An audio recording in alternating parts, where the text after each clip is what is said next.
ప్రార్థన. ప్రేమగల తండ్రి, పరిశుద్ధుడైన మా దేవ, జీవం కలిగిన మా తండ్రి, మీకు స్తోత్రాలు. ఈరోజు VBS కొరకై ఏర్పాటు చేసినటువంటి మీటింగ్లో ప్రభావ మరి జూనియర్ పిల్లలను బట్టి స్తోత్రాలు, సీనియర్ పిల్లలను బట్టి వందనాలు దీవించి ఆశ్రయించండి. దైవ వాక్యం ద్వారా మీరు మాట్లాడు ప్రభావ, మీరు స్వరంపింపచేయండి. పిల్లల రక్షణ కొరకైనటువంటి మాటలు మీరు అనుగ్రహించవలసి మీరు వేడుకుంటున్నాం. జ్ఞానం చేస్తూ తండ్రి కనికరించండి ప్రభా. విని ప్రభావం రక్షింపబడి మిమ్మల్ని సొంతంగా అంగీకరించేందుకు వీరి హృదయాలు, వీరి మనసులు మీరు తెరవలసి మనవి చేస్తుంటున్నాం. సహాయం చేయవలసి మనవి చేస్తుంటున్నాం. మీరే కృపను గురించవలసి మనవి చేస్తూ మీ చిత్తానికి మమ్మల్ని మేము అప్పచెప్పుకుంటూ అన్ని విషయాల్లో సహాయం చేయవలసి మనవి చేస్తూ యేసు నామమున ప్రార్థిస్తున్నాం తండ్రి, ఆమేన్. Praise lord children's. బాగున్నారా అందరూ?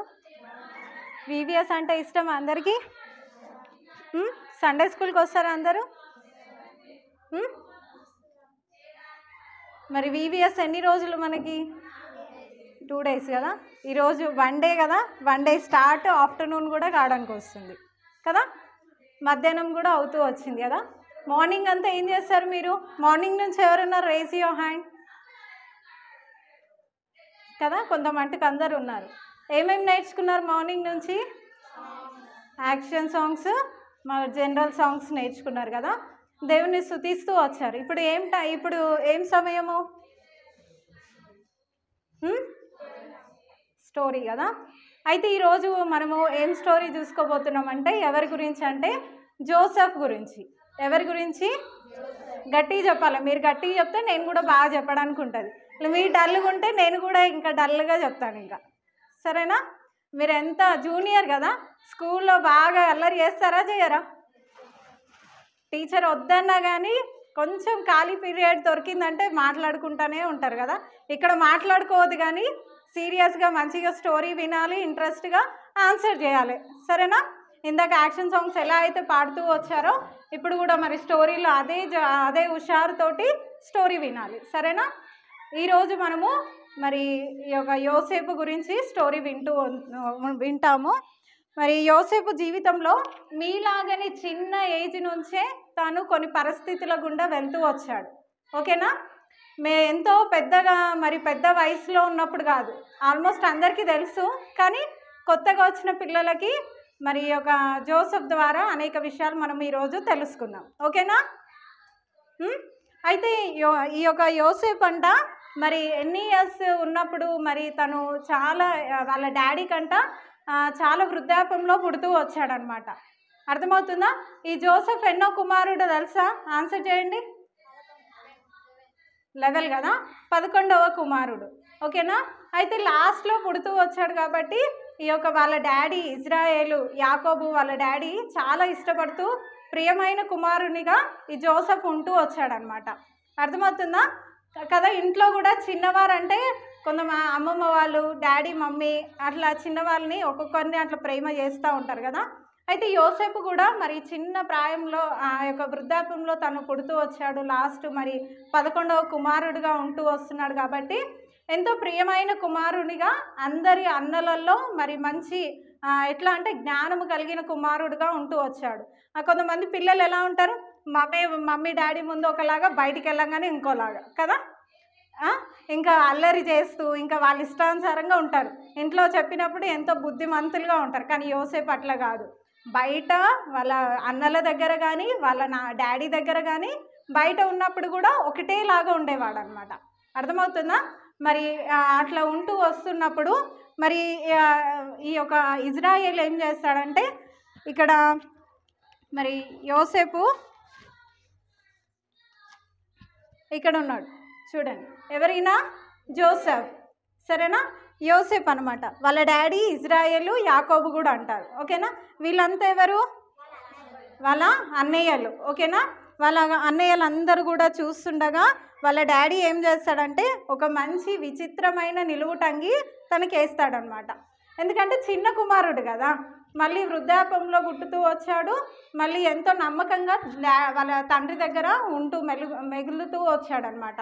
అయితే తన ప్రియమైన కుమారుడుగా ఉంటున్న కారణాన్ని బట్టి మరి వాళ్ళ తండ్రి విచిత్రమైన నిలువుటంగి, ఎవరికన్నా ఉందా ఆ డ్రెస్? అట్లా లేదు కదా. మరి అలాంటి డ్రెస్ తెచ్చినప్పుడు వీళ్ళు హ్యాపీగా ఉన్నారా? లేరు కదా, చూస్తున్నారు. అమ్మో ఈ చిన్నవానికి మంచి విచిత్రంగా కదా, వెరైటీగా ఉంది. మనం ఏదైనా షాప్లో ఏదైనా వెరైటీ డ్రెస్ వచ్చిందంటే మనకు ఖచ్చితంగా కావాలి, గర్ల్స్ ముఖ్యంగా కదా, అవునా కదా. అది తీసుకునే వరకు మమ్మీ డాడీని అసలు వినరు. వారు తెచ్చిచ్చేదాకా కూడా ఇప్పుడైతే ఓపికనే లేదు. ఉందా? లేదు కదా. చిన్న పిల్లల నుంచి కూడా అది ఇప్పుడు ఎట్లా ఉందంటే న్యూ డ్రెస్ న్యూ మోడల్ ఏదైనా వచ్చిందంటే కావాలి, ఇంకా అంతే. కానీ యోసేపు అడిగాడా? వాళ్ళ డాడీయే ఎంతో ఇష్టంతో తనకు తెచ్చి వేస్తూ వచ్చాడు కదా. మనం కూడా అట్లా వెయిట్ చేస్తామా?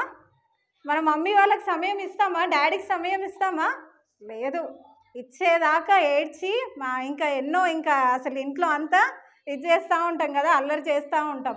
కానీ యోసేపు జీవితంలో అలా కాదు. వాళ్ళ డాడీయే ఎంతో ప్రేమపూర్వకంగా విచిత్రమైన నిలువుటంగి తనకి ఇస్తూ వస్తాడనమాట. దాని తర్వాత మరి ఏం జరుగుతుందంటే ఇంకా తన జీవితంలో అట్లానే ముందుకు వెళ్తూ ఉంటుంటే మరి అన్నలు చూస్తూ ఉన్నారు కదా, ఇవి ఒక యోసేపుకు అంగి ధరిస్తూ ఉంటుంటే మరి వాళ్ళు అలానే చూస్తూ ఉన్నారనమాట. చూస్తూ ఉన్నప్పుడు కొన్ని దినాలు అయిన తర్వాత అయితే ఈ యొక్క అన్నలు ఏం చేస్తారంటే యోసేపు మీద బాగా పగబడతారంట. పగ అంటే ఎట్లుంటుంది, ఇంకా వాడిని ఎక్కడ దొరికితే అక్కడ కొట్టాలి, లేదనుకో ఏదన్నా చేయాలని ఉంటుంది మనసులో కదా. వీళ్ళ అన్నయ్యలు కూడా మరి ఎందుకంటే వాళ్ళ అన్నయ్య వాళ్ళ చిన్నవాని మీద వాళ్ళ డాడీ ప్రేమ చూపటము, మళ్ళీ ఇంకోసారి ఏం జరుగుతుందంటే ఒక కలగంటాడు. డ్రీమ్స్ వస్తాయా మీకు? డ్రీమ్స్ వస్తాయా? అయితే యోసేపు కూడా డ్రీమ్ వస్తుంది అనమాట. అయితే డ్రీమ్ వచ్చినప్పుడు ఏం చేస్తాడంటే తనలో పెట్టుకోడు. అందరు కూడా నైట్ ఏదైనా కల వచ్చి మార్నింగ్ గుర్తుందంటే ఏం చేస్తారు, మమ్మీ ఇంట్లో పక్కన ఎవరు ఉంటే వాళ్ళకి తమ్ముడు జర నేను చెప్పేది వినరా, నాకు నైట్ ఇట్లా కల వచ్చింది, ఇట్లా ఏమైందో అనుకుంటా దాన్ని చెప్పేదాకా కూడా అస్సలు వాళ్ళు విన్నా వినకపోయినా వీళ్ళు చెప్తానే ఉంటారు కదా, అవునా కదా.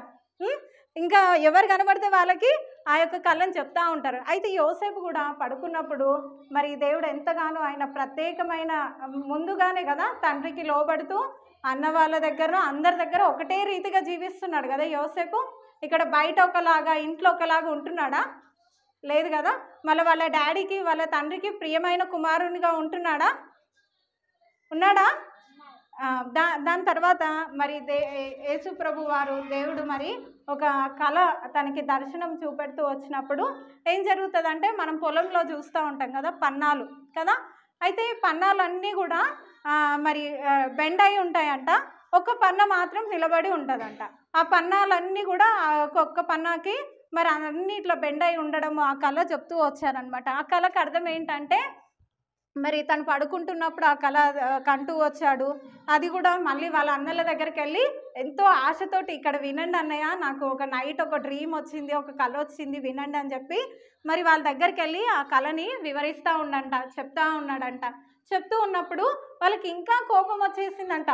ఏంటిది, మేమందరం నీకు లోబడతామా? దానికి అర్థం ఏంటిదంటే ఆ పన్నా ఏమో చిన్న పన్నానేమో యోసేపు అనమాట, మిగతా పన్నాలన్నీ కూడా వాళ్ళు అన్నయ్యలు.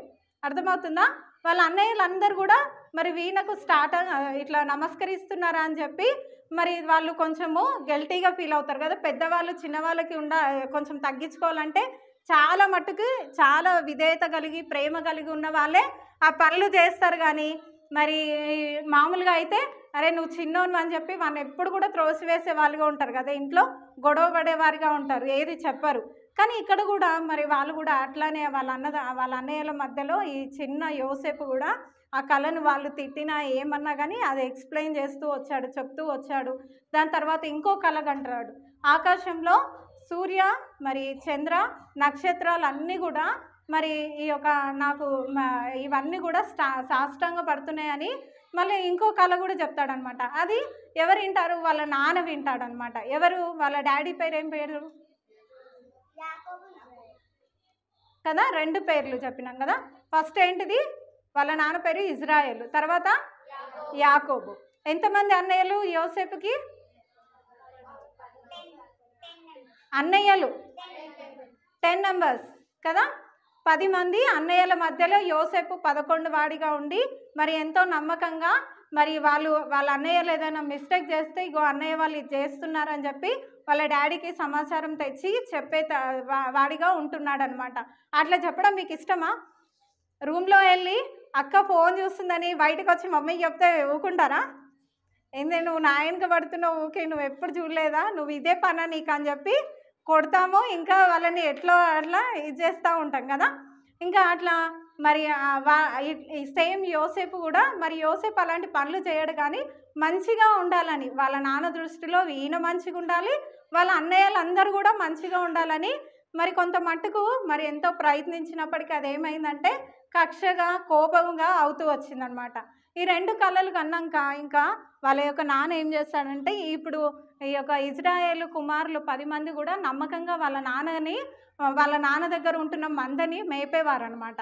మనం ఎవరు అందరం ఇక్కడ వచ్చిన వారందరూ కూడా మమ్మీ డాడీకి ఒబే అయ్యి అన్ని పనులు చేస్తున్నారా ఇంట్లో? ఇక్కడ మరి యాకోబు కుమారులు కూడా 10 మంది వాళ్ళ తండ్రి ఆస్తి ఏదైతే మంద ఉంటుందో అవన్నిటిని కూడా చక్కగా తీసుకెళ్ళి మేపేవారిగా ఉంటున్నారు వాళ్ళు.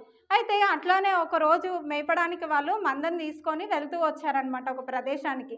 వెళ్తూ వచ్చినప్పుడు మరి అక్కడ చిన్న కుమారుని, ఇప్పుడు 11వ కుమారుడు ఉన్న కదా, ఏం పేరు?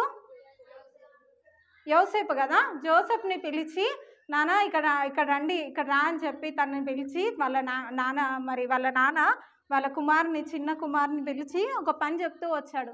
మీ యొక్క అన్నయ్యల సమాచారం కనుక్కొనిరా, వాళ్ళు ఎలా ఉన్నారు, వాళ్ళు ఏం చేస్తున్నారు అని చెప్పి ఒక పని చెప్పాడంట. మనం ఏం చేస్తాం, ఇంట్లో ఏదైనా పని చెప్తే ఎప్పుడు నేనే కనబడతానా, ఎప్పుడు నేనే చేయాలో పని. అబ్బా నేను ఒక్కసారి కూడా ఇట్లా ప్రశాంతంగా నన్ను కూర్చొనియరా, ఎన్ని మాట్లాడతారు కదా. అక్కడ వెళ్ళాలంటే మంద అంటే ఏదో ఇట్లా ఇంటి ముంగట ఇంటి పక్కన అక్కడ కాదు మేపేది, ఎక్కడెక్కడనో వెళ్ళిపోతారు, ఒక ప్రదేశం నుంచి ఇంకో ప్రదేశానికి వెళ్ళిపోతాడు. ఈ చిన్నవాడు అంత దూరం వెళ్ళగలుగుతాడా? అప్పుడు కార్స్ ఉన్నాయా, బస్సులు ఉన్నాయా, వెహికల్స్ ఉన్నాయా? ఎవరికంటే వాళ్ళకి ఎట్లా వెళ్ళాలి, కాలి నడకన వెళ్ళాలి, అవును కదా. మరి అట్లా వెళ్తూ ఉండి చెయ్యాలి. వాళ్ళ నాన్న మరి ఈ 10 నంబర్స్ కుమారులు కూడా వాళ్ళ నాన్న మందని మరి ఎంతో నమ్మకంగా వాళ్ళు బాధ్యతగా పనిచేస్తూ వచ్చారు, మేపుతూ వచ్చారు. మరి అదే విధంగా మరి ఆ కుమారునికి, చిన్నవానికి పని చెప్పినప్పుడు విన్నాడా? చిన్న పనా పెద్ద పనా అది కదా. మనం ఇంట్లో చిన్న చిన్న పనులు చేయడానికి మనకేమవుతుంది, దుఃఖం వస్తుంది, చిరాకు వస్తుంది కదా, అవునా కదా. ఎప్పుడు మేమే కనబడతాం వీళ్ళకి, మా డాడీకి నేనే కనబడతాను, మా మమ్మీకి నేనే కనబడతాను కదా. ఏదన్నా చెయ్యాలన్నా అబ్బా ఇంకా బయటికి వస్తే ఇంకా ఎవరైనా చెప్తే ఇంకా అబ్బా వీళ్ళకి కూడా నేనే కనబడుతున్నా. ఎప్పుడైతే మనము మరి మన ఇంట్లో ఉంటున్న పేరెంట్స్ కానీ మందిరంలో కానీ ఎవరు ఏ పని చెప్పినా మనము విధేయత కలిగి ఇట్లా యోసేపు వలె మనం ఉంటామో, దేవుడు ఒకానొక సమయంలో హెచ్చిచ్చే తండ్రిగా ఉంటాడు. అదే మనము ఇంకా ముందుకు చూసుకుంటూ ఉంటాం. ఇంకేమైంది, నిలువుటంగి వేసుకున్నాడా యోసేపు? వేసుకున్నాడా? వాళ్ళ డాడీ చెప్పిన పని వెళ్తున్నాడా? లేదు నేను వెళ్ళాను ఇప్పుడే కొద్దిసేపు, ఇంకా నాకు వేరే పని ఉంది, నేను తినాలి, హోంవర్క్ రాసుకోవాలి, ఇవన్నీ చెప్తున్నాడా? సాకులు. చదువుకోవాలి, ఏదన్నా పని చెప్పేసరికి ఏమవుతుంది, చదువు గుర్తుకొస్తుంది కదా. నాకు ఎగ్జామ్ ఉందంటారు, లేకపోతే హోంవర్క్ ఉందంటారు, లేకపోతే ఇంకా ఎన్నో గుర్తుకొచ్చేస్తాయి ఆ టైంకి కదా. ఎవరు ఏం పని చెప్పకపోతే ఏముంటుంది, ఆడుకోవాలి, ఫోన్ కావాలి, గేమ్స్ కావాలి, అన్నీ కావాలి, అవునా. అయితే యోసేపు అట్లా ఏమి మళ్ళీ ఎదురు ఏం మాట్లాడకుండా తను ఏం చేస్తూ వచ్చాడంటే ఆ మాటకి లోబడి ఆ యొక్క మరి చేయడానికి ముందుకు వెళ్తూ వచ్చాడనమాట. వెళ్తూ వస్తున్నప్పుడు ఒక దగ్గరికి వెళ్ళాడంట, షేకేం దగ్గరికి వెళ్ళినప్పుడు అక్కడ వాళ్ళు లేరంట, వాళ్ళ అన్నయ్యలు. అవి లేనప్పుడు ఈ చిన్నవాడు ఏం చేస్తున్నాడు, అక్కడ ఇక్కడ మొత్తం కూడా మా అన్నయ్యలు ఎక్కడున్నారని వెతుకుతూ ఉన్నాడంట. ఆ మార్గంలో మరి ఇంకా వేరే వాళ్ళు కూడా కాపరస్తులు ఉంటారు కదా, నువ్వేం వెతుకుతున్నావు అని ఆయనను అడుగుతూ వచ్చారంట. అడుగుతూ వచ్చినప్పుడు ఇక్కడ మా అన్నయ్యలు మందం మేపుకుంటున్నారు, ఎక్కడికి వెళ్ళారు తెలుసా అని చెప్పి అడుగుతున్నాడంట. ఎంత దీనంగా అడుగుతున్నారు చూడు కదా, ఎంత మంచిగా. అసలు మా అన్నయ్య వాళ్ళు ఇక్కడ మరి మందని మేపుతున్నారు, వాళ్ళు ఎక్కడున్నారో వాళ్ళని చూడడానికి నేను వచ్చాను, వాళ్ళు మరి మంచిగా సేఫ్గా ఉన్నారా లేదా అని వాళ్ళు ఇంకొక కాపరస్తుని అడుగుతూ వచ్చారనమాట. అడుగుతూ వచ్చినప్పుడు యోసేపు మరి వాళ్ళు కూడా ఆన్సర్ చేస్తూ వచ్చారంట, ఇక్కడ నుంచి ఇంకా వేరే ప్రాంతానికి వాళ్ళు వెళ్తూ ఉన్నారు, ఇప్పుడే వెళ్ళారు, వాళ్ళు మాట్లాడుకుంటుండగా నేను వింటూ వచ్చినాను అని చెప్పినప్పుడు మరి అక్కడనే డ్రాప్ అయిపోవచ్చు కదా, ఇంకెక్కడనో నేను ఎట్లా వెళ్తాను, మళ్ళీ నాకేమైనా మధ్యలో అడవిలో ఏమైనా సంభవిస్తే నా సమాచారం ఎవరు చెప్తారు నా తండ్రికి అని అనుకోవచ్చు కదా, అనుకోవచ్చా లేదా? కానీ అట్లా కాదు. యోసేపు వాళ్ళ అన్నయ్యలు ఎక్కడున్నారో వాళ్ళ తండ్రి ఏదైతే పని అప్పచెప్పాడో అది నమ్మకంగా నెరవేరుస్తూ వచ్చారు. మనం ఎక్కడికన్నా వెళ్ళి తీసుకురా అంటే ఆ షాప్లో ఉందంటే తీసుకుంటారు, లేదంటే ఆ ముందు షాప్కి వెళ్ళాలంటే అమ్మ ఎవరు వెళ్తారు అంత దూరం, ఇంత దూరం నడుచుకుంటూ రావడమే ఎక్కువ, ఇంకా నేను ఆ ముందుకెళ్ళి దాన్ని తీసుకొని రావాలా, ఇక్కడనే లేదంట మమ్మీ అన్ని షాపులలో లేదంట, ఇంకా అట్లా కూడా చెప్పేస్తాం. ఇంకా అవునా కదా చెప్పండి. అట్లా ఇంకా మనము ఏం చేస్తాం, ఇంకా అదే ఆ పని అక్కడ వరకే మన ముందు ఉన్న ప్లేస్ దగ్గరికి వెళ్ళి అది దొరికితే తీసుకుంటాం, లేకపోతే వచ్చేస్తాం. ఇంకా అంతే. ఆ ఇంటికి వెళ్ళి మరి ఆంటీ ఉందా లేదా చూసి రండి అని చెప్తే కూడా ఆ డోర్ బయటికి దగ్గర వేస్తుందంటే వాళ్ళు ఎవరు లేరు. ఇంకా అంతే. అక్కడ కొంతసేపు వెయిట్ చేసి మరి మమ్మీ ఒక పని అప్ప చెప్పింది దాన్ని ఖచ్చితంగా మొత్తం చేసుకొని వద్దామని వెయిట్ చేస్తారా? అంత ఓపిక ఉంటుందా? అది మనకు అవసరం ఉంటేనే ఆడ వెయిట్ చేస్తాం, లేకపోతే ఉరికొస్తూనే ఉంటాం. ఇంకా సగంలోనే వచ్చేసి వాళ్ళు ఎవ్వరు లేరు అనేసి వచ్చేస్తాం. యోసేపు అట్లా కాదు. మరి ఒక దగ్గరికి ఒక ప్లేస్కి వెళ్ళినప్పుడు అక్కడ లేనప్పుడు అక్కడ ఉంటున్న కాపరస్తులను అడిగి ఎంతో దీనంగా మా అన్నయ్య వాళ్ళు ఎక్కడికి వెళ్ళారని వాళ్ళని అడుగుతూ వచ్చి డీటెయిల్స్ అన్నీ తెలుసుకొని ముందుకు వెళ్తూ వచ్చాడు. వెళ్ళి మరి వాళ్ళ అన్నయ్యలు ఎక్కడున్నారో ఖచ్చితంగా మరి అక్కడికి వెళ్ళడానికి మరి ఎంతో ప్రయాసంతో వెళ్తూ వచ్చాడు. అప్పుడు ఎట్లుంటాయి అంత ఎడారులు గుట్టలు కదా, ఎట్లుంటాయి కదా, ఎంతో దూరం ఎక్కడికి వెళ్ళాలన్నా దూరం నడిచి వెళ్ళాలి కదా. అయితే వెళ్తున్నప్పుడు ఇక్కడ ఎవరు వస్తున్నారు కదా, యోసేపు మరి అక్కడి నుంచి వస్తుంటే ఇక్కడ ఏం చేస్తున్నారు వీళ్ళు, అబ్బా మా తమ్ముడు ఎంతో దూరం నుంచి మా గురించి వచ్చాడు, ఎందుకు వచ్చాడో అని చెప్పి ఉరుకుతున్నారు. అక్కడ ఏం చేస్తున్నారు, ఇక్కడ డిస్కస్ చేస్తున్నారు, మాట్లాడుతున్నారు కదా, వాళ్ళు మాట్లాడుకుంటున్నారు. ఎందుకు? యోసేపు అంటే ఇష్టమా, కోపం కదా, మా మీద అన్నీ మరి మేము చేసే పనులన్నీ మా డాడీకి అన్నీ చెప్పేస్తున్నాడు, మళ్ళీ ఏమేమో కళలు కానీ మరి మా మీద మరి అన్నీ చెప్తున్నాడు అని చెప్పి వాళ్ళకి ఏముంది, కక్ష ఉంది కదా, కోపం ఉంది కదా.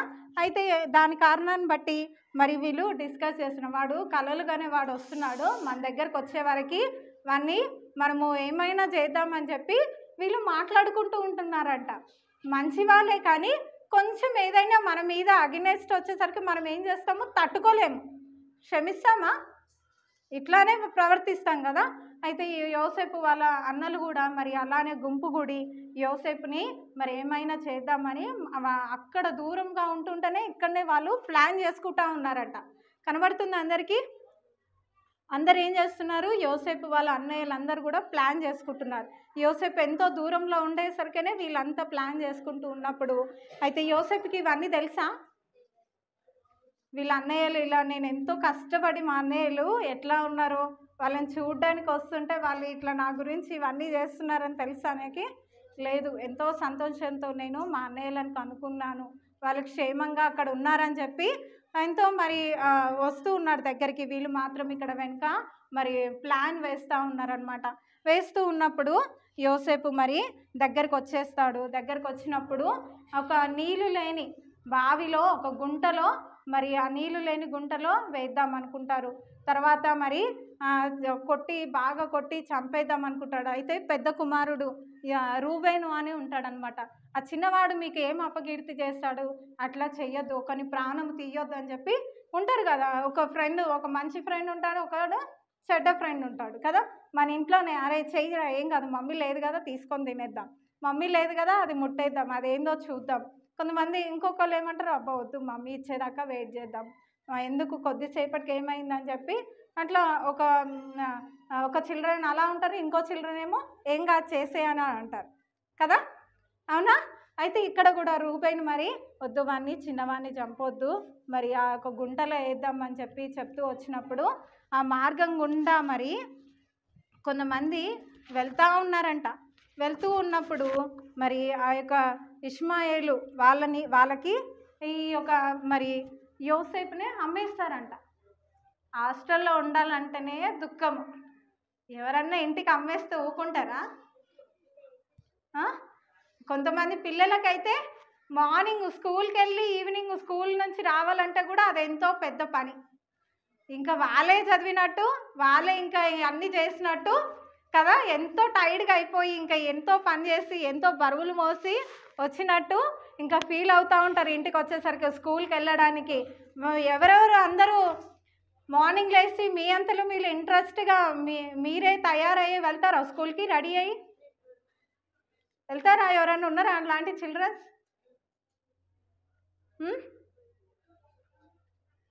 మమ్మీ లేవట్టాలి, అన్నీ సిద్ధం చేసి ఉంచాలి కదా. ఇక్కడ యోసేపు జీవితంలో ఏమైంది? ఎంతో ప్రియమైన కుమారునిగా ఉంటూ వచ్చాడు.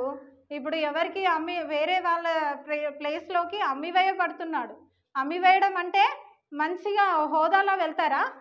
వాళ్ళు ఎలా చెప్తే అలా ఉండాలి. హాస్టల్లో ఉండే పిల్లలు ఎట్లుంటారు? టీచర్ ఏదైతే మరి క్రమంగా మరి మార్నింగ్ 5 o'clockకి లేవాలంటే 5 o'clockకి లేవాలి. Time to time tiffin, dinner, lunch ఉంటుంది. వేరే టైంలో వెళ్ళి ఇంట్లోలాగా పెట్టుకొని తినడానికి ఉంటుందా? ఉంటుందా? ఇంట్లో మనకు ఎంత స్వాతంత్రం కదా. ఈ కర్రీ నచ్చకపోతే ఇంకా మమ్మీని ఇది బాగలేదని చెప్పి ఇంకా వేరే ఐటమ్స్ ఏవేవో వేసుకొని ఇంకా వేరే ఆప్షన్స్ ఉంటాయి కదా. ఇప్పుడు మరి వేరే ప్రాంతంలో అమ్మివేయబడితే ఎట్లా ఉంటారు? బానిసలుగా వెళ్తారు కదా. ఏం చేయాలి అక్కడ? వాళ్ళు చెప్పినట్టు వినాలి కదా. అక్కడ వాళ్ళు ఎట్లా మరి ఉంచితే మరి ఎట్లా ఏ పని చెప్తే ఆ పని చేయాలి. ఇప్పుడు యోసేపు చిన్న ప్రాయంలో, ఎంత ఏజ్ తెలుసా యోసేపుకి? 17 years. చెప్పండి, పెద్దవాడా? చాలా పెద్దవాడా? ఇప్పుడు మీరు కూడా రీచ్ అవుతున్నారు కదా. కొంతమంది 17 yearsలో 16 yearsలో కూడా ఉన్నారు కదా. ఉన్నారా? లేరు కదా. అయితే ఇంకా 14, 15 అవునా? మరి అప్పటి నుంచి వీళ్ళ అన్నయ్యలతోటి వీళ్ళ డాడీతోటి ఎంత మంచిగా ప్రేమతో ఉంటూ మరి ఆ యొక్క 17 yearsలో ఏమైంది? అమ్మివేయబడుతూ వచ్చాడు. ఎలా? ఏమైనా చూస్తున్నాడా? మనమైతే ఏం చేస్తాము? గత్తరి చేసి ఇంకా అక్కడ మొత్తము కింద పడి నన్ను ఎందుకు ఇట్లా చేస్తున్నారు, అసలు నేను ఏం చేసిన డాడీకి చెప్తాను నేను కదా. ఇంకా అసలు ఇష్టం ఉన్నట్టు గట్టిగా అరిచేసి మాట్లాడుతూ ఉంటాం. యోసేపు మాట్లాడుతున్నాడా? అసలు ఏం జరుగుతుంది? ఏం అర్థమవుతలేదు. సైలెంట్గా ఉంటున్నాడు. వాళ్ళు ఏం చేస్తున్నారు ఇక్కడ? నాణ్యములు తీసుకుంటున్నారు, డబ్బులు తీసుకుంటున్నారు. ఇప్పుడు చెప్పాలంటే అవి వాళ్ళ అన్నయ్యలు వీడిని చంపి మనం గుంటలో పడేస్తే మనకేం ప్రయోజనము? వాళ్ళ ఇష్మాయేల్ కన్నా అమ్మేస్తే మనకేమైనా డబ్బులు వస్తాయని చెప్పి ఇంకా యోసేపుని వాళ్ళ అన్నలు ఏం చేశారంట? అమ్మేశారంట. యోసేపు ఎంత సైలెంట్గా ఉండి చూస్తున్నారు చూడండి. స్కూల్కి వెళ్ళమంటే ఏడుస్తారు కదా. అబ్బా మీకేం తెలుసు అసలు? పొద్దుగా లేసి వెళ్ళి ఆ టీచర్ చెప్పేది మాకు అర్థం కాదు. మళ్ళీ ఎగ్జామ్ రాసామంటే అక్కడ ఎగ్జామ్ మార్క్స్ రాకపోతేనేమో ఇంట్లో మమ్మీ వాళ్ళు అంటారు. ఆ టీచర్స్ ఏం చెప్తారో మాకైతే బుర్రకే ఎక్కదు కదా. మంచిగా మరి ఎంత మనము తగ్గించుకొని ఉంటామో దేవుని సన్నిధిలో కానీ మరి తల్లిదండ్రులకు కానీ మనం అన్నీ కూడా అర్థం కాకపోయినాయి కూడా నువ్వు రోజు మార్నింగ్ లేవలేకపోతే దేవుని నైట్ అడగండి, దేవా నేను ఎట్లయినా ఖచ్చితంగా మార్నింగ్ లేచి నేను స్కూల్కి వెళ్ళాలి, మీరే సహాయం చేయండి అంటే మార్నింగ్ లేవడతాడు. ఏ అల్లరం అవసరం లేదు. దేవుడే నేను ఖచ్చితంగా అట్లా ఆ టైంకి నిన్ను మెలకువ చేస్తాడు. అర్థమవుతుందా? అయితే ఇక యోసేపు జీవితంలో కూడా మరి అమ్మివేయబడుతూ వచ్చాడు. మరి అమ్మివేయబడుతూ వచ్చినప్పుడు ఎంతో మరి ఏం మాట్లాడకుండా సైలెంట్గా వాళ్ళతో వెళ్ళిపోతూ ఉన్నాడు. ఏమి అక్కడ అల్లరి చేస్తలేడు, కొడుకు మరి కింద పడి ఏడుస్తలేడు, మరి వాళ్ళ అన్నయ్యలను తిట్టడం లేదు, ఏం చేయడం. సరే ఇంకా నా జీవితంలో ఏం జరుగుతుందో ఇంకా దేవుడే చూసుకుంటాడని చెప్పి సైలెంట్గా కూడా పరిస్థితులన్నిటికీ కూడా వెళ్తూ ఉన్నాడు. ఇప్పుడు మీరు కూడా జూనియర్స్ సీనియర్స్ జ్ఞాపకం తెచ్చుకోండి. ఏదో ఉంటున్నామంటే ఉంటున్నామని కాదు. యోసేపు ద్వారా మరి అన్ని ఇంట్లో మరి వ్యతిరేకత ఉన్నప్పటికీ మరి ఎంతో ప్రియమైన కుమారుడిగా ఉన్నప్పటికీ అన్ని పరిస్థితులలో మరి వాళ్ళ తండ్రికి ఒబే చేస్తూ వచ్చాడు, లోబడుతూ వచ్చాడు, చెప్పిన పని చేస్తూ వచ్చాడు. దేవుడు ఏదైతే దర్శనం ఇస్తూ వచ్చాడో అది ధైర్యంగా వాళ్ళ కుటుంబంలో చెప్పగలుగుతూ వచ్చాడు. మనకు కూడా దేవుడు మీ ఇక్కడ చేరి వచ్చిన వారందరి పట్ల కూడా దేవుని ఉద్దేశం ఒకటి ఉంటుంది. ఆయన చిత్తము మరి ఆయన ఒక ప్రణాళిక ఉంటుంది. మనం దాన్ని తెలుసుకొని దాని ప్రకారంగా జీవించాలి. అబ్బా నన్ను వీళ్ళు పాటలు పాడైన చేయడం లేదు, నేను చేపలు తీసేది, ఏదైనా వర్క్ ఉంటుంది. ఏదైనా కూడా మనం అది మరి మనము చేసినప్పుడు దేవుడు ఆ తలాంతు ప్రకారంగా మనల్ని దేవుడు లేవనెత్తుతూ వస్తాడు, ఎదిగింపజేస్తూ వస్తాడు. నేనేం చెయ్యను, నాకేం లేదంటే మనం అట్లానే ఉంటాం. అర్థమవుతుందా? ప్రతి ఒక్కరు కూడా చిన్నప్పటి నుంచి కూడా ఇంట్లో కానీ మన పేరెంట్స్కి ఒబే చేయాలి, పెద్దవారికి ఒబే చేయాలి. మందిరంలో కూడా ప్రతి ఒక్క చిన్న పని అయినప్పటికీ నమ్మకంగా చేయాలి. అర్థమవుతుందా? యోసేపు నమ్మకంగా ఉన్నాడా లేదా తండ్రి దగ్గర? చెప్పండి. యోసేపు తండ్రి దగ్గర ఎలా ఉన్నాడు? అన్నయ్యల దగ్గర లేదు, ఎదురు మాట్లాడా? మీరు నాకు ఇలా చేస్తున్నారేందని అన్నాడా? కాదు కదా. ఎంత చక్కగా మరి వాళ్ళ అన్నయ్యల దగ్గర కూడా వాళ్ళకి మరి యోసేపుకి అన్యాయం చేసినప్పటికీ ఒక నోరన్న తెరిచాడా? లేదు, సైలెంట్గా ఉంటున్నాడు. అక్కడ అమ్మి వేస్తుంటే కూడా వాళ్ళతో వెళ్ళిపోయాడు. అర్థమవుతుందా? కొన్ని పరిస్థితులు మనకి మరి మందిరంలో కానీ మరి సండే స్కూల్లో కానీ కొన్నిసార్లు వాక్యం నేర్చుకోలేకపోతావు, కానీ దేవుడిని అడిగినప్పుడు దేవుడు మనకు సహాయం చేసి ఒకానొక సమయంలో మరి మనము కూడా మరి నోరు తెరిచి వాక్యాలు మంచిగా చెప్పేవారిగా ఉంటాము, మంచిగా పాటలు పాడేవారిగా ఉంటాము, ఇన్స్ట్రుమెంట్స్ వాయించే విషయంలో కూడా, మరి ఇక్కడ మందిరంలో పనులు చేసే విషయంలో కూడా అన్నీ కూడా ఎక్కడ కూడా మనము వద్దు అనుకుంటే వెనుకనే ఉంటాం.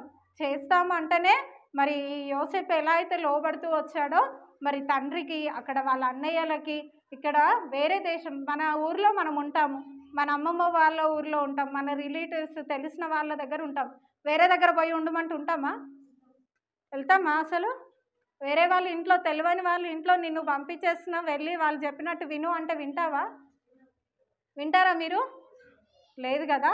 ఎందుకంటే అక్కడ ఎట్లుంటుందో తెలీదు, వాళ్ళు ఏం చేస్తారో మనకి తెలియదు కాబట్టి వెళ్ళమని చెప్తాము. కానీ యోసేపు మరి దేవుని చిత్తం అట్లా ఉంది కాబట్టి ఆ యొక్క అమ్మి వేయబడుతూ వచ్చినప్పుడు అట్లానే వెళ్తూ వచ్చాడు. మరి ఏం మాట్లాడకుండా మరి ఉంటూ వచ్చాడు. అయితే ఇప్పుడు ఏం చేయాలి? యోసేపు మరి లేడు, అమ్మి వేయబడ్డాడు. తండ్రికి ఏం చెప్పాలి మరి వీళ్ళు కదా? తండ్రికి చెప్పాలి కదా యోసేపు ఎక్కడ పోయిండు, ఏమైందని చెప్పాలి కదా. అయితే అన్న వాళ్ళందరూ కూడా ప్లాన్ వేసుకొని, ఇప్పుడు యోసేపుకు ప్రూఫ్ ఏముంది? ఇప్పుడు ఆయన మీద ఏముంది? నిలువుటంగి ఉంది కదా, విచిత్రమైన నిలువుటంగి. వీళ్ళ అంగీని తీసుకొని ఇప్పుడు వీళ్ళు ఏం చేస్తున్నారు? యోసేపు వాళ్ళ అన్నయ్యలు అందరూ ఏం చేస్తున్నారు? 10 మంది వాళ్ళ వరకేంటిది? గట్టిగా మందని మేపుతున్నారు కదా. ఆ దాంట్లో చిన్నదాన్ని తీసుకొని మరి దాన్ని ఏమంటారు, కట్ చేసి మరి ఇట్లా దాన్ని ప్రాణం అంతా బ్లడ్ వస్తుంది కదా. ఇవి ఒక యోసేపు వాళ్ళ నిలువుటంగిని ఎంతో ఇష్టంతో వాళ్ళ డాడీ కుట్టించి మరి తనకి వేస్తూ వచ్చిన నిలువుటంగిని తీసుకొని ఆ యొక్క మేకపిల్ల రక్తంలో మరి ఆ యొక్క గొర్రెపిల్ల రక్తంలో ముంచి మరి తీస్తూ వచ్చారు. ఇప్పుడు ఎట్లుంటుంది? ఆ బ్లడ్తో ఉండిన అగ్ని మొత్తం అంగి అట్లా ఉంటే ఏమవుతుంది? ఏదో జరిగింది కదా. ఇంకా వాళ్ళ డాడీ దగ్గరికి వెళ్ళి, ఇంకా యోసేపు దగ్గరికి వెళ్ళి వీళ్ళు ఏం చెప్తున్నారంటే, ఇంకా ఇగో పెద్ద మరి అడవిలో మా దగ్గరికి వస్తున్నప్పుడు అడవి మృగం ఒకటి వచ్చేసి యోసేపుని చీల్చి చంపేసింది. ఇంకా వాన అంగి ఒకటే ఉందని చెప్పి, యోసేపు అంగి ఒకటే ఉందని చెప్పి తీసుకొచ్చి వాళ్ళ తండ్రికి చూపెడుతున్నారనమాట. చూపెడుతున్నప్పుడు తండ్రి హ్యాపీగా ఫీల్ అవుతాడా? ఎంత ప్రియమైన ఇష్టమైన కుమారుడు కదా. మరి మన పేరెంట్స్ కూడా ఏమైనా చిన్న దెబ్బ తాకితే ఊకుంటారా? వదిలేస్తారా? అట్లానే మిమ్మల్ని తగ్గుతారులే వెళ్ళిపోండి అని అంటారా? మీకు ఫీవర్ వచ్చినప్పుడు అట్లానే ఉంటారా? తీసుకెళ్ళి త్వరగా మా కూతురికి ఏమైందో, మా కుమారునికి ఏమైందో అని చెప్పి హాస్పిటల్కి తీసుకెళ్తారు. ఏదైనా గాయం అవుతే మరి ఆ గాయాన్ని కట్టేవారిగా ఉంటారు కదా, అట్లా చేస్తూ ఉంటారు. అయితే ఇక్కడ మరి వీళ్ళందరూ కూడా ఎవరికి? ఇష్మాయేల్ ఆ దారి గుండా వాళ్ళు ఐగుప్తునకు వెళ్తుంటే వారికి అమ్మేస్తూ వచ్చారు. మరి ఆ నిలువుటంగిని తీసుకొని ఆ యొక్క రక్తంలో మరి ముంచి, ఇగో ఈ యొక్క మృగము యోసేపుని తినేసింది అని చెప్పి, కనీసం తీసుకురావడానికి బాడీ ఏది కూడా లేదని చెప్పి చెప్తూ వచ్చారనమాట. ఈ అప్పటి నుంచి ఇంకా యాకోబు మాత్రము ఇజ్రాయేలు ఎంతో దుఃఖంతో అసలు దాని నుంచి కోలుకోలేకపోతున్నాడు. అసలు ఎట్లా అయిపోయింది? నేనే కదా ఏదైనా పేరెంట్స్ పని చెప్పి పంపించినప్పుడు ఎదురు చూస్తూ ఉంటారు. నేను ఒక పని చెప్పి పంపించినాను, నా కుమార్తె నా కుమారుడు నా బిడ్డ వస్తాడు, ఇంకా సమాచారం తీసుకొని వస్తాడు, మరి ఆ పని చేసుకొని వస్తాడని ఎంతగానో మరి వాళ్ళ ఆశతోడు ఎదురు చూస్తారా లేదా కదా. మరి ఈ యొక్క యోసేపు గురించి మరి ఇక్కడ ఇజ్రాయెల్ కూడా అట్లానే వెయిట్ చేస్తూ వచ్చినప్పుడు ఏమైంది, ఇక్కడ యోసేపు వచ్చాడా, ఏమని సమాచారం తెలిసింది తనకి, చనిపోయాడని తెలిసింది కదా. మరి ఒక మృగం వచ్చి తినేసిందని చెప్తూ వచ్చాడనమాట. ఇంకా దుఃఖంతోటి ఏడుస్తూ ఇంకా అసలు ఇంకా ఎవరు చెప్పినా వినకుండా ఇంకా అట్లానే ఉంటూ వచ్చాడనమాట. ఉంటూ ఆ అంగీని పట్టుకొని ఎంతో ఇష్టంతో కదా ఆ అంగీని వేస్తాడు. మరి ఆ యొక్క విచిత్రమైన నిలువుట అంగీని పట్టుకొని నా చిన్న కుమారునికి ఎంతో బాగుంటుంది, మరి ఎంతో విధేయత కలిగి నమ్మకంగా ఉంటూ వచ్చాడు, యథార్థంగా ఎలాంటి అల్లరి పనులు పిచ్చి పనులు చేయకుండా మంచిగా ఉంటూ వచ్చాడు, అబద్ధాలు ఆడకుండా మరి ఎవరు ఏది చేసినప్పటికీ దాన్ని మంచిగా మరి నిజంగా మరి నిజాయితీగా అన్నీ కూడా తెలియజేస్తూ వచ్చాడు యోసేపు. ఇట్లా అయిపోయినాడు అని చెప్పి దుఃఖంతో ఉంటూ వచ్చాడంట. ఇక యోసేపు పరిస్థితి ఎలా ఉందంటే, ఇప్పుడు వేరే దేశానికి ఐగుప్తుకి వెళ్తూ వచ్చాడు. అక్కడ యోసేపు మరి అక్కడికి వెళ్ళినప్పటికీ ఇంట్లో ఉన్నప్పటికీ యెహోవా తోడు యోసేపుకు ఉంటూ వచ్చింది. మరి ఐగుప్తు దేశంలో ఆ యొక్క పోతీఫరు ఇంట్లో మరి బానిసగా అక్కడ మరి అమ్మి వేయబడుతూ వచ్చినప్పుడు కూడా యెహోవా తోడు. ఎక్కడ నువ్వు హాస్టల్లో చదువుకో, వేరే కాలేజీలో వెళ్ళు, స్కూల్కి వెళ్ళు, నీకెవరు తోడుగా ఉంటారు, దేవుడు తోడుగా ఉంటాడు. మనం అనుకుంటాము మన మమ్మీ వాళ్ళు రోజంతా మాతో వచ్చి కూర్చుంటే తెలుస్తుంది మా బాధ ఏందో అని మాట్లాడుకుంటారు, కానీ దేవుడు నీ పక్కనే ఉండి అన్ని పరిస్థితులలో నీకు ఏది అర్థం కాకున్నా మరి ఏమి నువ్వు ఆన్సర్ చేయలేకున్నా నీకు త్వరగా మరి నువ్వు పిలిస్తే పలకడానికి ఎవరుంటారు నీ దగ్గర, నీలో ఎవరుంటారు, దేవుడు ఉంటారు. మరి ఎప్పుడైనా పిలిచారా, అడిగారా? ఇక్కడ యోసేపుకి కూడా మరి వాళ్ళ తండ్రి లేడు, అన్నయ్యలు లేరు, వాళ్ళ హౌస్ ఉంది అక్కడ, వాళ్ళ ఇల్లు ఉందా, వాళ్ళ ఊరు అది కాదు కదా. మరి ఆ కానాన్ నుంచి ఇప్పుడు ఎక్కడికి వచ్చాడు, ఐగుప్తుకు వచ్చాడు. ఆ పోతీఫర్ వాళ్ళ ఇంట్లో మరి అక్కడ మరి అలానే దీనంగా తగ్గించుకొని ఇక్కడ ఉంటున్నాడా, ఏడుస్తున్నాడు. ఇక్కడ నేను ఎక్కడికో తేబడ్డాను, ఇక్కడ నన్ను ఎందుకు తీసుకొచ్చారు, మా ఇంటికి వెళ్తానని చెప్పి ఏడుస్తున్నాడా? మోకరించి తగ్గించుకొని ఎంతో మరి ఏదైతే తను నేర్చుకుంటూ వచ్చాడో అది మరి దేవుణ్ణి జ్ఞాపకం తెచ్చుకుంటూ వచ్చాడనమాట. అయితే కొన్ని రోజులు అయిపోయాక మరి ఇక్కడ కానానులో వీళ్ళ కుటుంబం ఉంటున్న ప్రదేశంలో కరువు వస్తుంది. ఏమొస్తుంది? కరువు అంటే ఎట్లా ఉంటుంది? అన్నీ దొరుకుతాయి తినడానికి, ఏం దొరకాయి కదా, పంట మరి అన్నీ కూడా ఎండిపోయి ఉంటాయి. వర్షాలు పడకపోతేనే మనకు ఎంతో ఇబ్బంది అవుతుంది కదా. అయితే కొన్ని యోసేపు పైన కొన్ని రోజులకి మరి అక్కడ కరువు వచ్చినప్పుడు మరి అక్కడ ఏమవుతుందంటే ధాన్యం అస్సలు ఉండదు. డబ్బులు ఉంటాయి, అన్నీ ఉంటాయి, కానీ ధాన్యం అయితే అస్సలు ఉండదు. అయితే ఈ ఐగుప్తులో యోసేపు మంచి జ్ఞానముగా, ఎవరు తోడు ఉంటూ వచ్చారు ఆయనకి, దేవుడు తోడుగా ఉంటూ వచ్చాడు, యెహోవా తోడుగా ఉంటూ వచ్చాడు. కాబట్టి పరాయి దేశంలో కూడా తను దేవునికి మహిమార్థంగా నిలబడుతూ వచ్చాడు. మీరు ఇక్కడ చేరి వచ్చిన చిల్డ్రన్స్ అందరూ కూడా మీరు ఎక్కడ చదువుకోండి, మీరు ఎక్కడ ఉండండి, మీరు దేవుని ఆశ్రయించినప్పుడు దేవునికి మహిమార్థంగా మీరు కూడా నిలబడతారు. అర్థమవుతుందా? మీరు ప్రేయర్ చేసుకొని, దేవా మరి నాకు ఇది అర్థమవుతలేదు, సండే స్కూల్లో నేను ఇవి చేయలేకపోతున్నాను, మందిరంలో మరి నేను ఏ పనులు చేయలేకపోతున్నాను, మరి స్కూల్లో కూడా నేను సరిగ్గా అటెండ్ కాలేకపోతున్నాను, మరి అందరిలాగా నేను ఫస్ట్ పిల్లలు ఉండే క్లెవర్గా ఉండే పిల్లల వల్లే నేను కూడా ముందుకి వెళ్ళాలి. ఆ చాయిస్ కాకుండా కొంచెం వెనకైనా కదా, మన ఉన్న స్తోమత తగ్గట్టన్నా మనం ఏం చేయాలి, ప్రయత్నించినప్పుడు దేవుడు మనకి సాధ్యం చేసి ఇంకా ఆయన జ్ఞానాన్ని ఇచ్చి మనల్ని నిలబెట్టుకునే తండ్రిగా ఉంటాడు. యోసేపు పరాయి దేశంలో ఉన్నప్పటికీ, ఆ యొక్క ఐగుప్తులో ఉన్నప్పటికీ దేవునికి మహిమార్థంగా ఎంతో జ్ఞానవంతుడిగా నిలబడుతూ వచ్చాడు. ఆ కరువు ప్రదేశంలో వారి యొక్క కనాను దేశంలో ఉంటున్న వారందరినీ, వాళ్ళ కుటుంబాలను కూడా తను పోషిస్తూ వచ్చాడు.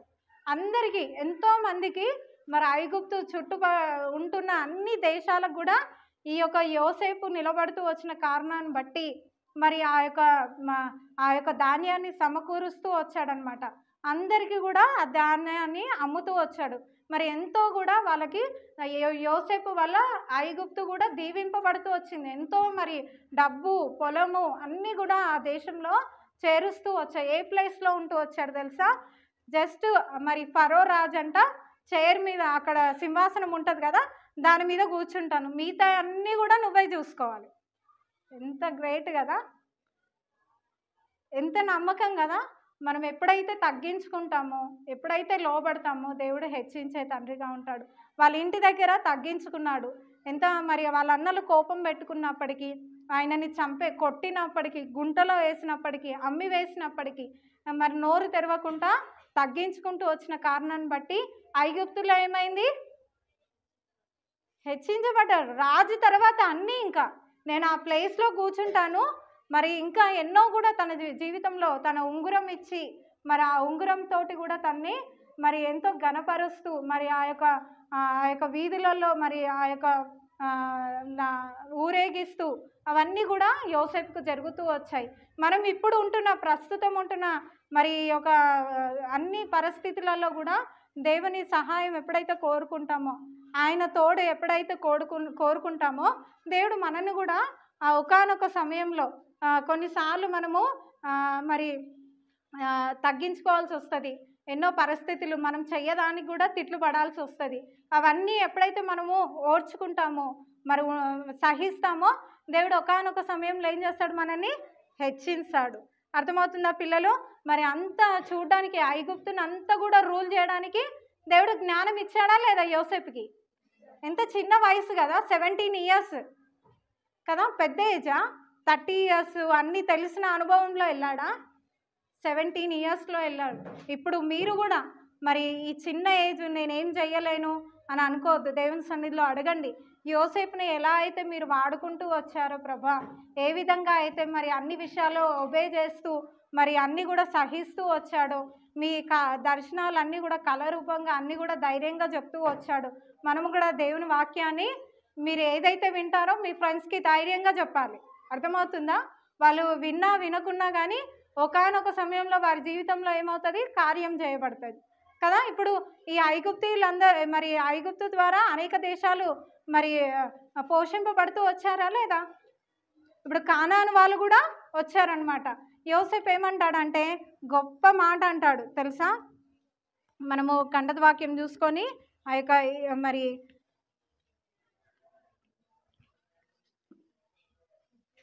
ఇప్పుడు ఈ కానాను నుంచి మరి ఈ యొక్క యోసేపు వాళ్ళ అన్నయ్యలందరూ కూడా కరువు చేత, ఇప్పుడు ఎక్కడ మనకి కరోనా టైంలో ఏం జరిగింది? అందరి ఇంటికి స్వేచ్ఛగా బయటికి వచ్చి అన్నీ కొనుక్కున్నారా? లేదు కదా. మన ఇంటికి ఏది వస్తే అదే ఇంకా తీసుకొని మనము మరి సంతోషిస్తూ వచ్చాము. అయితే అలాంటి కరువు పరిస్థితులలో కూడా ఇప్పుడు ఆహారం ఏడ దొరికితే అక్కడికి వెళ్ళడానికి మరి కానాను నుంచి యోసేపు వాళ్ళ అన్నయ్యలందరూ కూడా వెళ్తూ వచ్చారు. వెళ్తూ వచ్చినప్పుడు యోసేపు ఒక మాట ఎంతో మంచిగా చెప్తాడనమాట. మనము అది చదువుకొని మరి ఇంకా కంఠత వాక్యం చూసుకొని ముందుకు వెళ్దాం.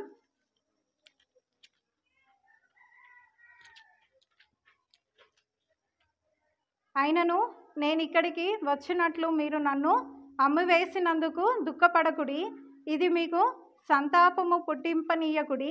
ప్రాణరక్షణ కొరకు దేవుడు మీకు ముందుగా నన్ను పంపించాను. ఎంత గొప్పగా చెప్తున్నాడు కదా. మరి వాళ్ళందరి ప్రాణాలు రక్షించడానికి దేవుడే నన్ను ముందుగా పంపించాడు. మీరు నన్ను అమ్మేశారని దుఃఖపడకండి అని చెప్తున్నాడు వాళ్ళ అన్నయ్యలకి. ఎంత తగ్గించుకొని ఎంత ప్రేమతోడు మాట్లాడుతున్నాడు కదా. కోపం ఉంచవచ్చు. ఇప్పుడు నేను నీకు ధాన్యం ఇయ్యను, వెళ్ళిపోండి, నన్ను ఆ రోజు కొట్టారు, కక్ష పెట్టుకున్నారు, నన్ను గుంటలో పడేశారు, అమ్మివేశారు అని చెప్పి రివైజ్ చేసుకునే వారిగా ఉంటారు మన ఇంట్లో అయితే కదా.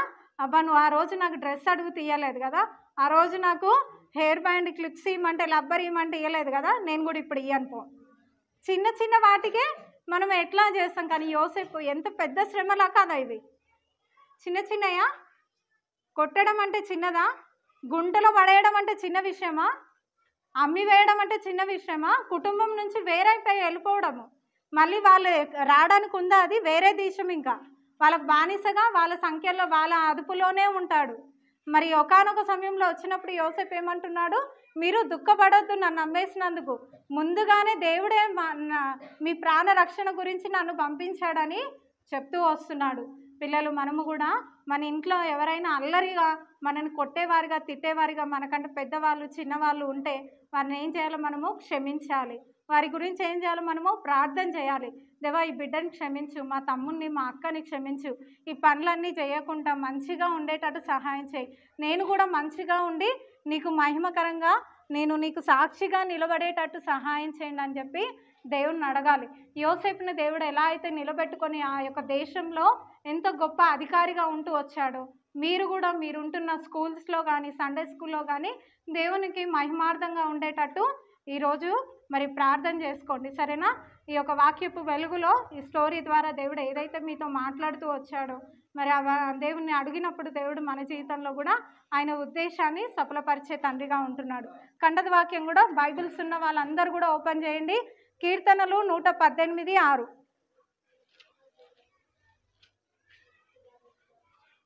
తీసారా? సామ్స్ 118:6 కీర్తనలు 118:6. నా వెనుక చెప్పండి. యెహోవా నా పక్షంనున్నాడు, నేను భయపడను, నరులు నాకేమి చేయగలరు. నెక్స్ట్ మళ్ళీ ఒకసారి. యెహోవా నా పక్షంనున్నాడు, నేను భయపడను, నరులు నాకేమి చేయగలరు. ఇంకొకసారి చెప్తాను. ఎవరైనా జూనియర్స్ బాయ్స్ ఒకరు గర్ల్స్ ఒకరు చూడకుండా చెప్పాలి, ఓకేనా?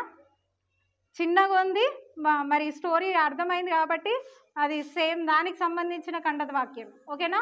చెప్పండి. యెహోవా నా పక్షంనున్నాడు, నేను భయపడను, నరులు నాకేమి చేయగలరు. కీర్తనలు 118:6. Close your Bible, stand.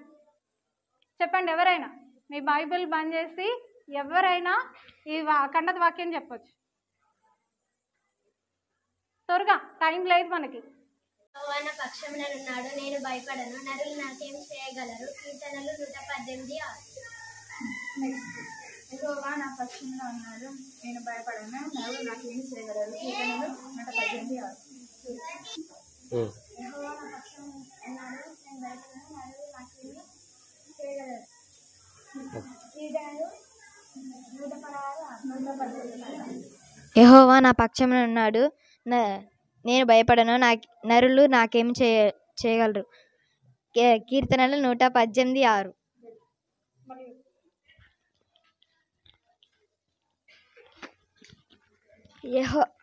యెహోవా నా పక్షంలో ఉన్నాడు, నరులు నాకేమి చేయగలరు. కీర్తనలు 118:6. Thank you.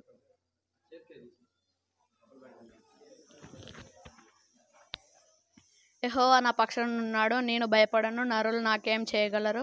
కీర్తనాలు 118:6.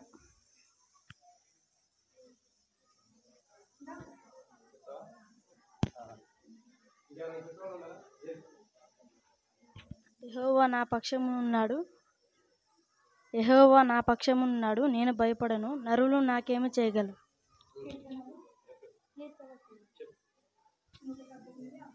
118:6.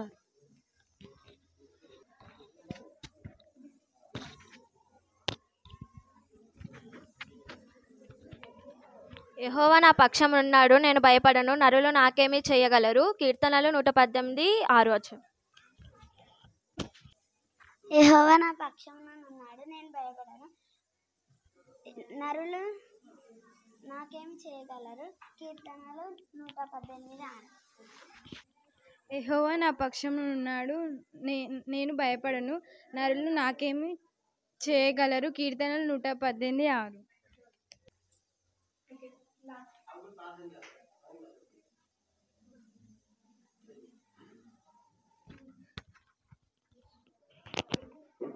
ప్రార్థన చేసుకుందాం.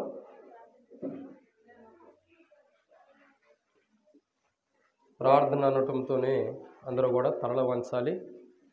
చక్కగా సిస్టర్స్ కానీ బ్రదర్స్ కానీ అందరూ కూడా, సిస్టర్స్ అయితే తలల మీద చక్కగా స్కార్ప్లు కానీ తర్వాత చున్నూస్ కానీ తల మీద వేసుకునండి. బ్రదర్స్ అయితే చక్కగా తరల వంచి అందరూ తరల వంచినట్టు ప్రార్థన చేసుకుందాం. ప్రార్థన. ఈరోజు మీకు ఏ స్టోరీ చెప్పబడుతూ వచ్చింది? యోసేపు. ఏం నేర్చుకున్నారు? ఒకరి మీద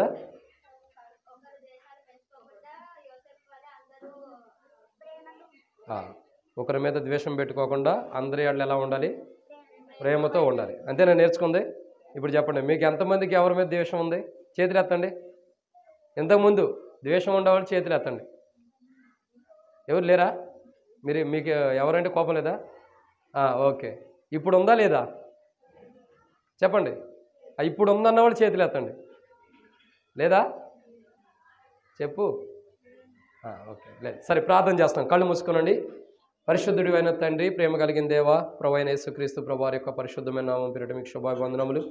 ఈ సమయంలో తండ్రి, మరి హత్నూర్ VBSలో ప్రభువా, ఈ సమయంలో ప్రభు నీ బిడ్డలైన వారి కొరకై మీరు ఇచ్చిన సమయానికై వందనములు. జూనియర్స్ని బట్టి స్తోత్రములు, జూనియర్స్ని బట్టి వందనములు తండ్రి. బిడ్డలను జ్ఞాపకం చేసుకునండి దేవా. వారి కొరకై విత్తబడినటువంటి వాక్యములు కానీ స్టోరీస్ని కూడా దీవించండి. బైబిల్లో నుండి తీయబడినటువంటి మాటలు ఎంతో ఆశీర్వాదకరంగా యోసేపు యొక్క జీవితం ద్వారా పగ, కోపం, ద్వేషం ఉండకోకుండా ప్రభా ప్రేమానురాగాలు కలిగి వాళ్ళు ఎలా జీవించాలో మీరు వారికి నేర్పిస్తున్నారు. అట్టి జీవితం వారు దేవా బాలు నడవలసిన త్రోవ నేర్పిస్తుండగా పెద్దవారైన తర్వాత కూడా దారి తప్పకుండా కాపాడండి.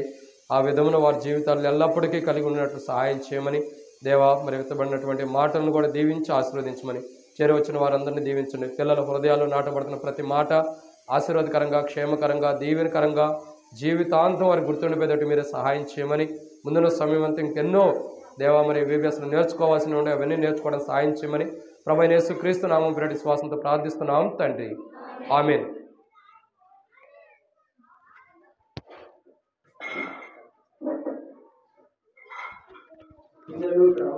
కథ విన్నారు కదా? కథ విన్నారా? ఏం కథ విన్నారు? యోసేపును ఎవరికి అమ్మేశారు? ఐగుప్తులకి అమ్మేసినప్పుడు యోసేపుని దేని మీద తీసుకుని పోయారు వాళ్ళు? గాడిద మీద, ఒంటి మీద. కాబట్టి ఇప్పుడు మీకు ఇచ్చే ఈ పిక్చర్స్లో 3 ఒంటెలు ఉంటాయి. 3 ఒంటెలు మీరు దాన్ని కలరింగ్ చేయాలన్నమాట. ఇక్కడ కాళ్ళు ఉన్నాయి కదా, ఇది ఒక ఒంటె కనపడుతుంది జాగ్రత్తగా. తర్వాత ఇట్లా ఇది ఒక ఒంటె, తర్వాత ఇది ఒక ఒంటె. కాబట్టి గ్రూప్స్ అయిన తర్వాత మీకు ఇప్పుడు ఇస్తాము కనుక 3 గ్రూప్స్గా కూర్చుందాం. చాలామంది ఉన్నారు కదా, 3 గ్రూప్స్గా కూర్చోండి. గ్రూప్స్గా కూర్చోండి గ్రూప్స్గా. కలరింగ్ చేసిన తర్వాత మీకు ఇంకో షీట్ ఇస్తాము, దాని మీద కంటతో వాక్యం రాసుకుందరు. కానీ గ్రూప్స్గా కూర్చోండి. గ్రూప్స్గా ఇక్కడ ఒక ఆంటీ వస్తారు, అక్కడ ఒకళ్ళు, బయట ఇంకోళ్ళు ఏమైనా పిలవండి. ఇది ఇచ్చేస్తాము, ఇది మీకే ఇచ్చేస్తాము. మీరు కలరింగ్ చేసి ఇంటికి తీసుకెళ్ళిపోవచ్చు. కాబట్టి దీని మీద మీ పేరు రాసుకోండి. మీ క్లాసు మీ పేరు రాసుకొని మీకు స్కెచ్ పెన్లు ఇస్తారు, కలరింగ్ కూడా చేసుకోవచ్చు.